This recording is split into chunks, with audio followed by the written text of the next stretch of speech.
Halo, kembali saya dengan Stephen Langitan. Pada kesempatan ini, saya sedang membuat rekaman video dari kamar, tepatnya kamar anak saya sendiri, dan menjadikan kamar ini sebuah studio mini.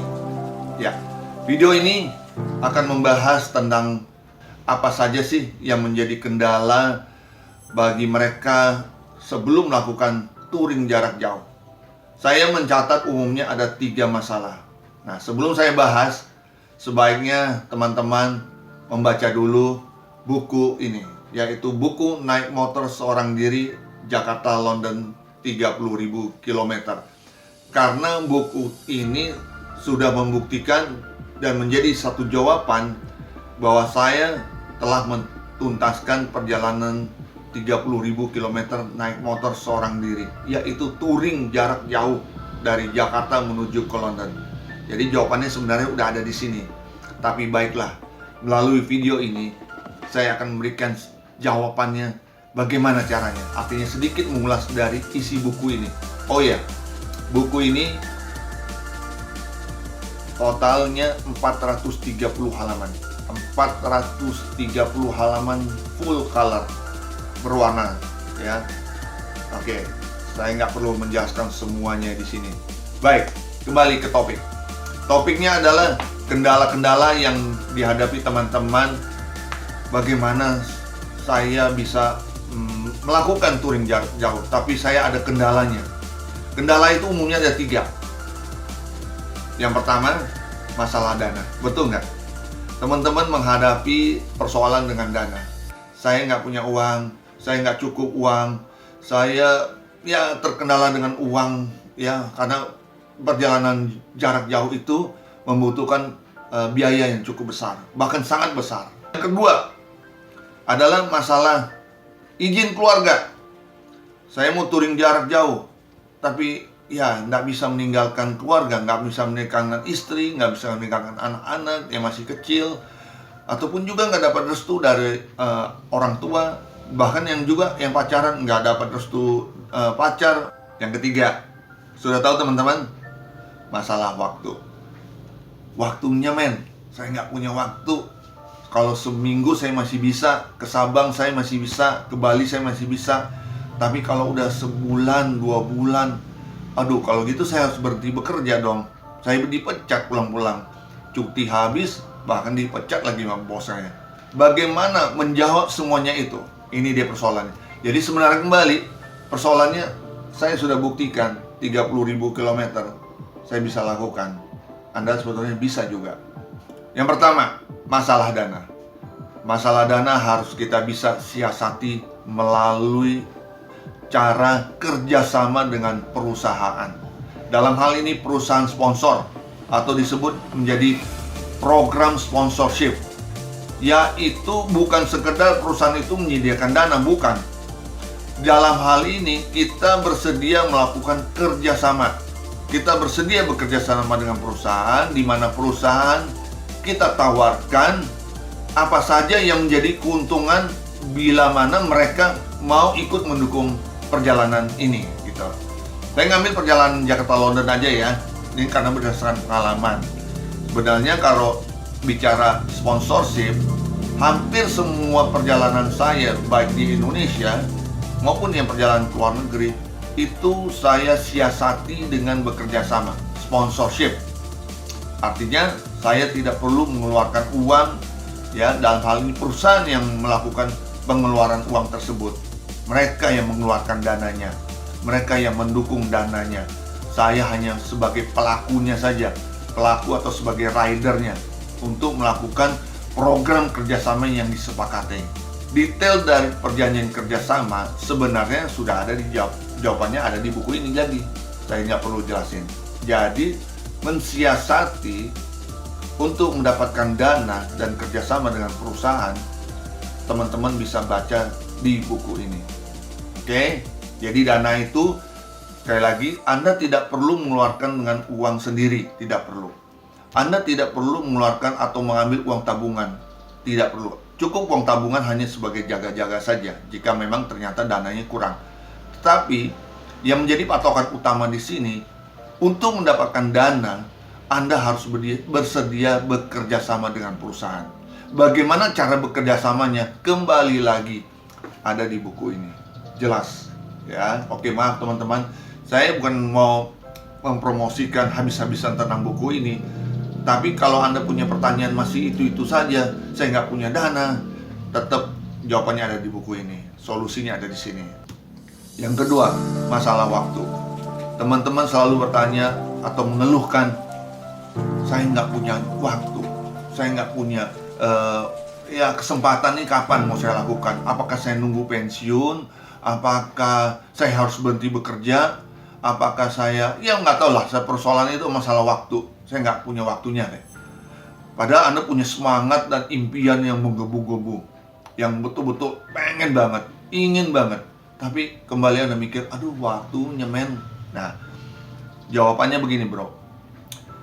Segala sesuatu yang Anda inginkan ada pengorbanan. Segala sesuatu yang Anda perjuangkan ada yang harus dikorbankan. Yang dikorbankan adalah satu, waktu. Mau nggak mau, kalau Anda mau tujuan Anda mau keliling dunia, harus Anda pengorbanan adalah waktu. Kemudian Anda berpikir, bila mana perjalanan itu sudah selesai, bagaimana nanti selanjutnya? Apakah saya bisa bekerja lagi? Apakah saya bisa melakukan usaha lain? Di situ jawabannya bro.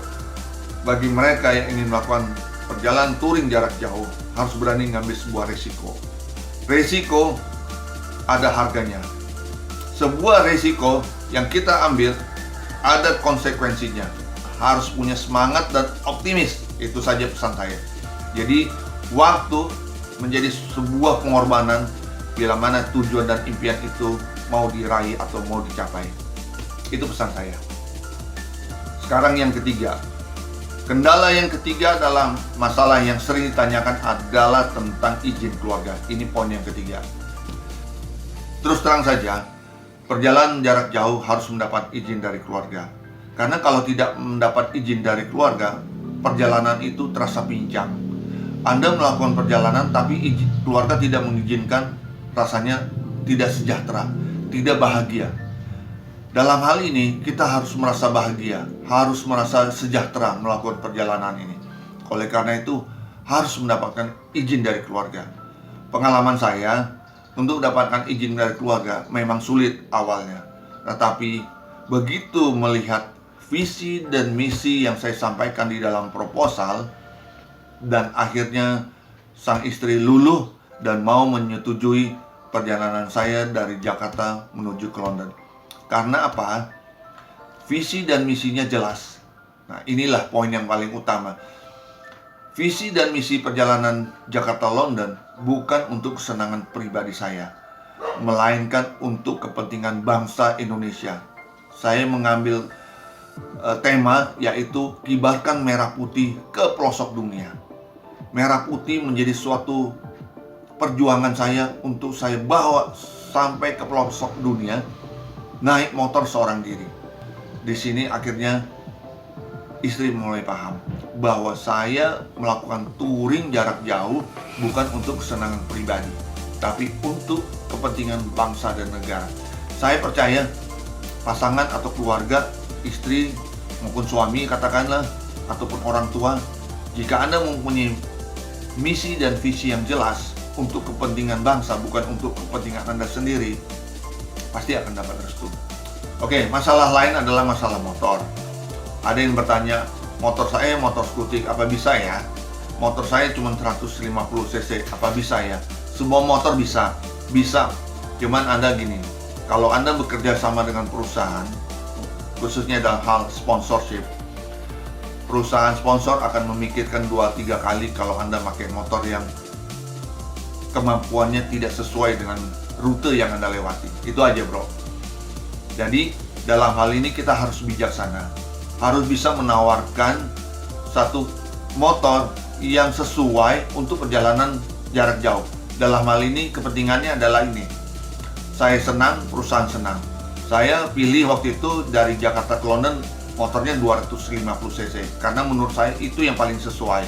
Ya, tidak mahal dan juga tidak kemurahan juga. Motornya waktu itu harganya 75 juta. Nah, Dan saya ajukan ke perusahaan sponsor, dan akhirnya perusahaan juga setuju. Jadi gini aja, karena ini ada kerjasama dengan sponsor, ajukan saja motor yang cocok, yang sesuai dengan selera Anda. Tapi tentunya harus dipikirkan bahwa perusahaan juga akan setuju dengan motor yang Anda tawarkan. Karena ingat, rute atau jarak jauh perjalanan menuju ke luar negeri itu kebanyakan akan melewati highway, melewati jalan tol dengan kecepatan rata-rata di highway itu harus 120 km per jam. Jadi pikirkan itu dulu. Dan juga medan-medannya banyak yang berat. Jadi jangan terlalu idealis memikirkan motor, harus motor saya yang motor skutik ini di rumah harus saya bawa. Jangan bro. Berikutnya adalah masalah visa. Banyak yang bertanya soal visa, bagaimana mengurusnya. Ya tentu saja begini bro, perjalanan ini kan mendapat restu dari pemerintah. Kita mintalah dukungan atau bantuan dari pemerintah. Khususnya dalam hal ini, pengalaman saya, pemerintah Republik Indonesia. Jika kita membawa misi dan visi atas nama bangsa Indonesia, kibarkan merah putih ke pelosok dunia, membawa nama Indonesia, ya tentu saja saya juga mengajukan permohonan dan dukungan ke pemerintah Republik Indonesia. Jadi pengurusan visa tetap kita lakukan secara normal, tetapi paling tidak kita mendapat rekomendasi dari beberapa instansi pemerintah yang mendukung misi kebangsaan ini. Ya. Berikutnya, masalah lain yang sering ditanyakan adalah masalah proposal. Saya nggak bisa membuat proposal. Nah, kalau nggak bisa membuat proposal, tapi bisa dipelajari, lakukan itu. Proposal harus dilakukan, harus dibuat, dan itu pun di situ adalah perjuangannya.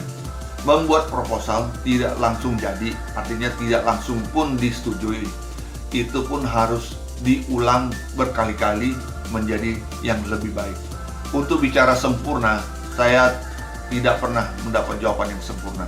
Tetapi melakukan hal-hal yang lebih baik lagi, itu bisa dilakukan. Jika saya pernah melakukan kesalahan, perlu diulang dan diperbaiki. Kesalahan lagi, diulang dan diperbaiki.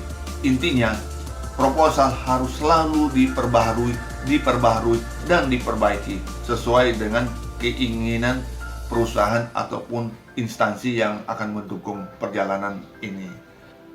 Baiklah teman-teman, saya rasa itu saja yang bisa saya sampaikan melalui video saat ini.